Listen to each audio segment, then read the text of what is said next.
ਰਣਜੀਤ ਸਿੰਘ ਕੁਕੜਾ ਵਾਲੇ ਤੋਂ please stage जोरदार क्लैपिंग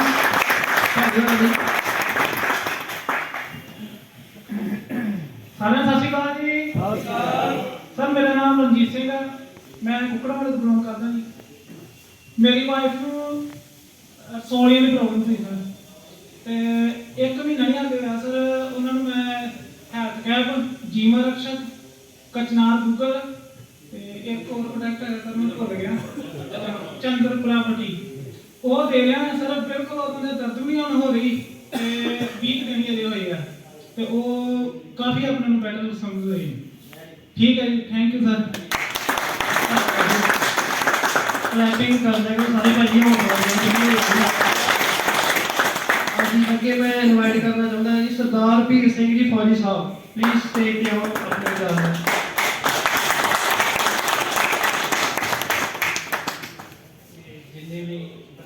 सज्जन आए मैं सारे का धन्यवाद करता हाँ ते सारे मेरे वालों सत श्री अकाल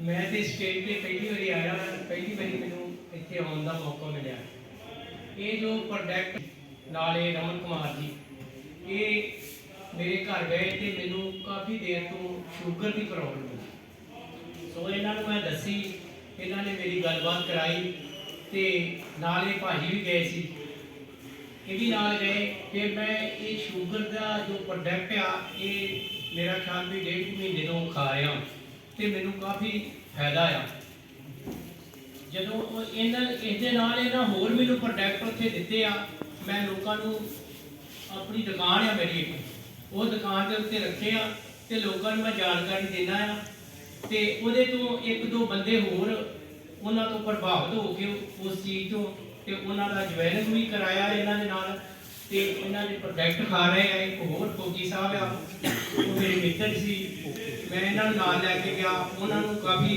ਗੋਡਿਆਂ ਦੀ ਪ੍ਰੋਬਲਮ ਆ ਤੇ ਉਹਨਾਂ ਦੇ ਦਰਦਾਂ ਬਹੁਤ ਹੁੰਦੀਆਂ ਸੀ ਤੇ ਉਹ ਪ੍ਰੋਡਕਟ ਜਿਹੜੇ ਉਹ ਦਿੱਤੇ ਆ ਬਹੁਤ ਹੀ ਵਧੀਆ ਦਾ ਰਿਜ਼ਲਟ ਆ ਰਿਹਾ ਕਿਉਂਕਿ ਮੈਂ ਉਹਨਾਂ ਦੇ ਨਾਲ ਫੋਨ ਤੇ ਗੱਲਬਾਤ ਕਰਦਾ ਰਹਿਣਾ ਆ ਤੋਂ ਅੱਗੇ ਜਿਉਂ ਇਸ ਚੀਜ਼ ਨੂੰ ਅਸੀਂ ਦੇਖਾਂਗੇ ਤੇ ਲੋਕਾਂ ਤੱਕ ਪਹੁੰਚਾਵਾਂਗੇ ਇਹ ਵੀ ਇੱਕ ਸਮਾਜ ਸੇਵਾ ਹੈ ਇਹ ਸਮਾਜ ਸੇਵਾ ਹੈ ਕੋਈ ਦਾਨ ਦੇ ਕੇ ਕਰਦਾ ਹੈ ਕੋਈ ਨਹੀਂ ਕਰਦਾ ਸਾਡਾ ਮੇਰਾ ਮੰਨਣਾ ਹੈ ਭਈ ਇਹ ਜਿਹੜੀ ਸੇਵਾ ਤੁਸੀਂ ਕਿਸੇ ਦਾ ਭਲਾ ਕਰ ਦਿੰਦੇ ਜੋ ਉਸ ਆਦਮੀ ਨੂੰ ਫਾਇਦਾ ਹੋ ਜਾਂਦਾ 500 ਦਾ 1000 ਦਾ ਜਾਂ 2000 ਰੁਪਇਆ ਵੀ ਖਰਚ ਕੇ ਤੁਸੀਂ ਉਹਦਾ ਫਾਇਦਾ ਕਰ ਦਿੰਦੇ ਹੋ ਉਹਦੀ ਜ਼ਿੰਦਗੀ ਜਿਹੜੀ ਆ ਸੁਖਾਲੀ ਹੋ ਜਾਂਦੀ ਆ ਤੇ ਇਹ ਬਹੁਤ ਵੱਡੀ ਸੇਵਾ ਹੈ ठीक है पैसा नहीं जिंदगी दे विच पैसा नहीं जिंदगी दे विच इंसान ने लेके जाना उन्हें अपनी चंगी ओदी हेल्थ आ ते वो सुक्की रोटी खा के भी रात गुजारा कर लेंदा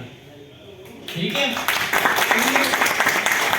उसको हज़ारों लाख रुपये भी होंगे ना अगर ओदी जिहड़ी शरीर आ ना वो तंदुरुस्त नहीं वो रात नूं अपनी रो के रात गुजारदा आ ते ਉਹਨੂੰ ਚੰਗਾ ਨਹੀਂ ਕੁਝ ਵੀ ਲੱਗਦਾ ਇਸ ਕਰਕੇ ਉਹ ਸਭ ਤੋਂ ਉੱਪਰ ਕੀ ਲਿਖਿਆ ਆ your health and wealth in your safe hand ਇਸ ਇੱਕ ਮੇਨ ਜਦੋਂ ਪੜ੍ਹ ਕੇ ਤੁਸੀਂ ਅੰਦਾਜ਼ਾ ਲਗਾ ਸਕਦੇ ਹੋ ਵੀ ਇਹਨਾਂ ਦਾ ਕੀ ਤੁਹਾਡੇ ਤੱਕ ਮੈਸੇਜ ਹੈ ਇਸੇ ਮੈਸੇਜ ਨੂੰ ਜਾ ਕੇ ਆਪ ਪੜ੍ਹ ਲਓ ਤੇ ਤੁਹਾਨੂੰ ਪਤਾ ਲੱਗ ਜੂਗਾ ਤੇ ਇਹ ਵੀ ਕਿਸੇ ਦਾ ਕੰਮ ਹੁੰਦਾ ਵੀ ਚੰਗੀ ਕਿਸੇ ਨੂੰ ਹੈਲਥ ਦੇਣੀ तो बहुत वधिया एनवे कंपनी बहुत वधिया चंगी लगी आ क्योंकि जेडे ये प्रोडक्ट लोगों तक पहुँचा रहे हैं इस तो बाद मैं सारे का एक बार फिर धन्यवाद करता हाँ थैंक यू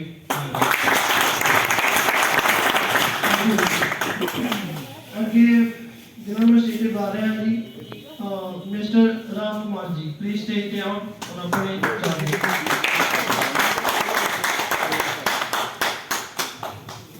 सारे सत श्री अकाल जी सत श्री अकाल मेरा नाम राम कुमार ਉਹਦਾ ਸੋਟ ਨਾਮ ਬਹੁਤ ਜਿਹੜਾ ਮਸ਼ਹੂਰ ਹੈ ਰਮਨ ਕੁਮਾਰ ਦੇ ਨਾਮ ਫਿਰ ਆਪਣਾ ਮਸ਼ਹੂਰ ਹੈ ਜਦ ਰਮਨ ਕੁਮਾਰ ਨਾਮ ਮਸ਼ਹੂਰ ਹੈ ਉਹਦਾ ਤੇਰਾ ਕਾਲਗੀ ਨਾਮ ਹੈ ਰਾਮ ਕੁਮਾਰ ਤੇ ਇਹ ਸਿਸਟਮ ਦੇ ਵਿੱਚ ਜਿਹੜਾ ਵੀ ਕੋਈ ਬੰਦਾ ਆਉਂਦਾ ਵਾ ਉਹ ਇੱਕ ਆਪਣੀ ਸੋਚ ਬਣਾ ਕੇ ਆਉਂਦਾ ਵਾ ਕਿ ਆਪਾਂ ਇੱਕ ਤੋਂ ਸਭ ਤੋਂ ਪਹਿਲੇ ਇੱਕ ਹੈਲਥ ਲੈਣੀ ਹੈ ਕਿਉਂਕਿ ਜਦੋਂ ਵੀ ਕਿਸੇ ਦੇ ਘਰ ਆਪਾਂ ਜਾਂਦੇ ਆ ਉਸ ਨੂੰ ਸਭ ਤੋਂ ਪਹਿਲੇ ਦੱਸਦੇ ਆ ਕਿ ਭਾਈ ਤੁਹਾਡੀ ਹੈਲਥ ਸਹੀ ਹੋ, ਤੁਹਾਡੇ ਪਰਿਵਾਰ ਦੇ ਵਿੱਚ ਕਿਸੇ ਨੂੰ ਕੋਈ ਪ੍ਰੋਬਲਮ ਹੋਵੇ ਉਹਦੇ ਉੱਪਰ ਤੁਸੀਂ ਅਜਮਾਓ, ਪਹਿਲੇ ਰਿਜ਼ਲਟ ਲਿਓ, ਉਸ ਤੋਂ ਬਾਅਦ ਅੱਗੇ ਤੁਸੀਂ ਤੁਰਨਾ ਵਾ। ਝੂਠਾ ਪ੍ਰਚਾਰ ਨਹੀਂ ਕਰਨਾ, ਸੱਚੇ ਪ੍ਰਚਾਰ ਦੇ ਨਾਲ ਆਪਾਂ ਲੱਗੇ ਆ ਤੇ ਇਸੇ ਤਰੀਕੇ ਨਾਲ ਆਪਾਂ ਇਸ ਵੀਡੀਓ ਦੇ ਵਿੱਚ ਜੁੜੇ। ਸਾਨੂੰ ਬਹੁਤ ਵਧੀਆ ਲੱਗਿਆ ਔਰ ਅੱਗੇ ਤੋਂ ਅੱਗੇ ਆਪਾਂ ਪੂਰਾ ਪ੍ਰਚਾਰ ਕਰਦੇ ਜਾ ਰਹੇ ਆ ਤੇ ਇਸ ਸਿਸਟਮ ਨੂੰ ਅੱਗੇ ਤੋਂ ਅੱਗੇ ਲੈ ਕੇ ਤੇ ਆਪਾਂ ਸਿਖਰ ਤੱਕ ਲੈ ਕੇ ਜਾਵਾਂਗੇ ਤੇ ਸਾਰਿਆਂ ਦੇ ਸਹਿਯੋਗ ਦੇ ਨਾਲ ਆਪਾਂ ਨੂੰ ਅੱਗੇ ਲੈ ਕੇ ਜਾਵਾਂਗੇ। ਆਪਣੇ ਜਿਹੜੇ ਸਰ ਹੈਗੇ ਸੀਐਮਡੀ ਸਾਹਿਬ, ਆਪਾਂ ਉਹਨਾਂ ਸਭ ਤੋਂ ਪਹਿਲੇ ਧੰਨਵਾਦ ਕਰੀਏ, ਸਾਡੀ ਦੇ ਨਾਲ ਸਾਨੂੰ ਇੰਨਾ ਵਧੀਆ ਰੋਜ਼ਗਾਰ ਦਿੱਤਾ, ਇੰਨੀ ਵਧੀਆ ਸਾਨੂੰ ਹੈਲਥ ਦੇਣ ਜਾ ਰਹੇ ਆ ਤੇ ਉਹ ਦੇ ਰਹੇ ਆ ਤੇ ਉਸ ਨੂੰ ਆਪਾਂ ਅੱਗੇ ਵਧਾਉਂਦੇ ਜਾਵਾਂਗੇ ਤੇ ਸਾਰਿਆਂ ਦੇ ਮਤਲਬ ਸਹਿਯੋਗ ਦੇ ਨਾਲ ਇਹ ਕੰਮ ਹੋਣਾ ਵਾ। ਤੇ ਜਿੰਨੇ ਵੀ ਇੱਥੇ ਬੈਠੇ ਆ ਉਹ ਸਾਰੇ ਦੇ ਸਾਰੇ ਇੱਥੇ ਸਿੱਖਣ ਵਾਸਤੇ ਆਏ ਆ। ਇੱਥੇ ਸਿੱਖਣਾ ਕੀ ਆ? ਇੱਥੇ ਸਭ ਤੋਂ ਜ਼ਿਆਦਾ ਸਿੱਖਣਾ ਆਪਾਂ ਨੂੰ ਕਿ ਵੀ ਇਹ ਦਵਾਈਆਂ ਦੀ ਜਿਹੜੀ ਜਾਣਕਾਰੀ ਹੈ, ਜਿਹੜੀ ਆਪਣੇ ਪ੍ਰੋਡਕਟ ਹੈ, ਇਹ ਲੋਕਾਂ ਨੂੰ ਆਪਾਂ ਦੇਣੇ ਕਿਵੇਂ ਆ, ਕਿੱਦਾਂ ਦੇਣੇ ਆ ਤੇ ਕਿਹੜੇ ਹਿਸਾਬ ਨਾਲ ਯੂਜ਼ ਕਰਾਉਣੇ ਆ। ਯੂਜ਼ ਕਰਾਉਣ ਦਾ ਕੀ ਮਤਲਬ ਹੁੰਦਾ ਵਾ ਕਿ ਆਪਾਂ ਕਿਸੇ ਨੂੰ ਗਲਤ ਜਾਣਕਾਰੀ ਨਹੀਂ ਦੇਣੀ। ਤੇ ਉਹਦੇ ਵਾਸਤੇ ਮੈਂ ਛੋਟੀ ਜਿਹੀ ਗੱਲ ਸੁਣਾਵਾਂਗਾ। दो भाई, मतलब थोड़ा हिंदी से भी गल करके ज़्यादा बढ़िया रही।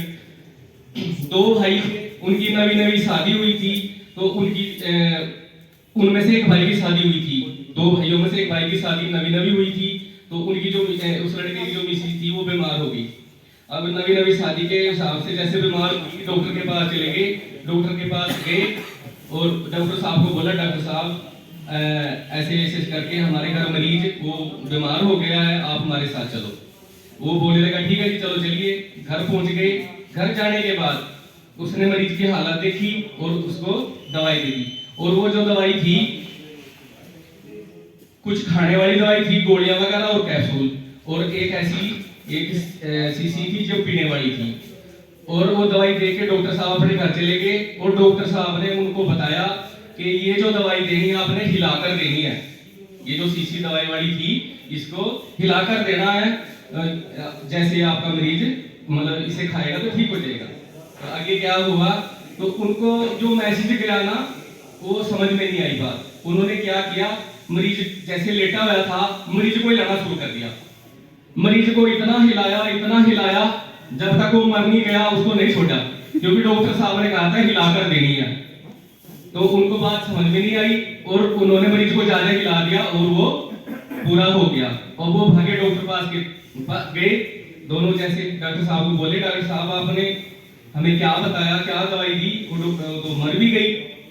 उसने कहा भाई ये तो बताओ दवाई दी किस तरीके से थी? कहे दवाई अब तक दी कहाँ, हम तो हिला ही रहे थे। उन्होंने पूछा डॉक्टर साहब ने हिलाया क्या था? मरीज को हिलाया था, शीशी तो हमने हिलाई।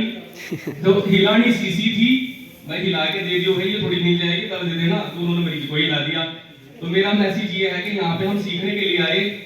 हमने यहाँ आने के बाद दो काम सीखने, एक हमें लीडर बनना और एक हमें डॉक्टर बनना। हर एक आदमी यहाँ पे सीखने के लिए आया है। गलत मैसेज ना किसी के पास जाना चाहिए और ना ही हमें यहाँ से सीखना है। तो ये मेरा मैसेज था। धन्यवाद जी। हाँ जी, जिन्होंने अगे बुला रहे हैं वो प्लीज स्टेज पे आए। सरदार अगले ਜਿਹੜੇ ਹੈਗੇ ਨੇ ਸ਼ਖਸ ਸਰਦਾਰ ਲਖਵਿੰਦਰ ਸਿੰਘ ਢਿੱਲੋਂ ਸਾਹਿਬ, प्लीज स्टेज पे आओ। जो हैप्पी कंट्री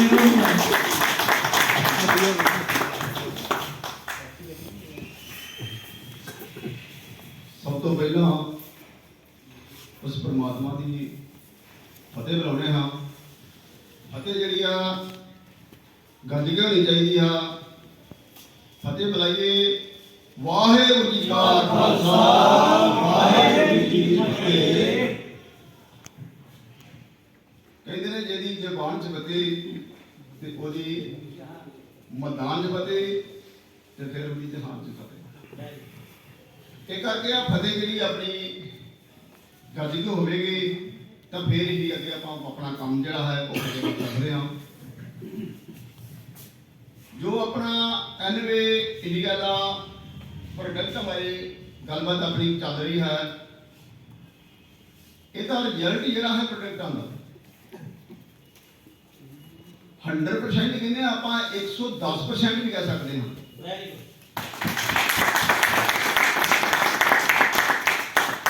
क्योंकि ਪਿੱਛੇ ਇੱਕ ਥੋੜੇ ਦਿਨ ਹੋਏ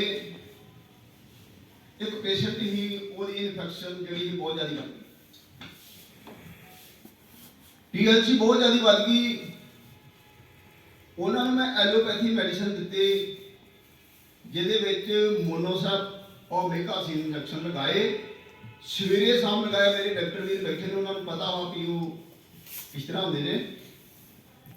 ਉਹ ਇੰਜੈਕਸ਼ਨ ਲਗਾਏ, 5 ਦਿਨ ਇੰਜੈਕਸ਼ਨ ਲਗਾਏ, ਪਰ TLC ਘਟਣ ਦੀ ਬਜਾਏ ਉਹਦੀ ਹੋਰ ਵੱਧ ਗਈ। ਮੈਂ ਟੈਸਟ ਕਰਵਾਇਆ ਪਰ ਉਹਦੀ ਹੋਰ ਵੱਧ ਗਈ। ਜਦੋਂ ਵੱਧ ਗਈ ਤੇ ਮੈਂ ਉਹ ਮੋਨੋਸੈਪ ਜਿਹੜਾ ਸੀ ਐਲੋਪੈਥੀ ਮੈਡੀਸਨ ਜਿੰਨੀ ਵੀ ਮੈਂ ਸਭ ਬੰਦ ਕਰਤੀ। ਮੈਂ ਆਪਣੇ ਪ੍ਰੋਡਕਟ ਹੈਲਥ ਕੈਪ और ग्लो प्लस देने चालू कर दिते ते अज तकरीबन 15 दिन हो गए मेडिसिन चलती नूं हेल्थ कैप ते ग्लो प्लस पेशेंट बिल्कुल ठीक है। नहीं तो उसका मंदा हाल ही इन्ना कि उन्हें चलना फिरना मुश्किल है, पेट च बहुत ज़्यादा दर्द होंगी।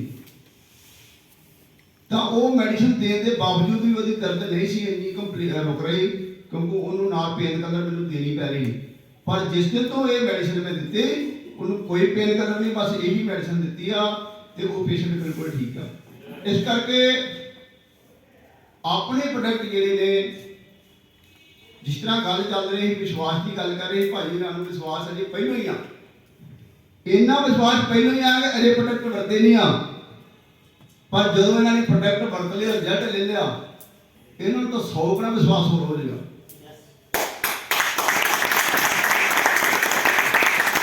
इस करके आपां नूं विश्वास जिहड़ा है इन्हां प्रोडक्टां ते पूरा मान होना चाहिए है कि साडे प्रोडक्ट जिहड़े ने रिजल्ट जिहड़ा वा 100% तो प्लस आ।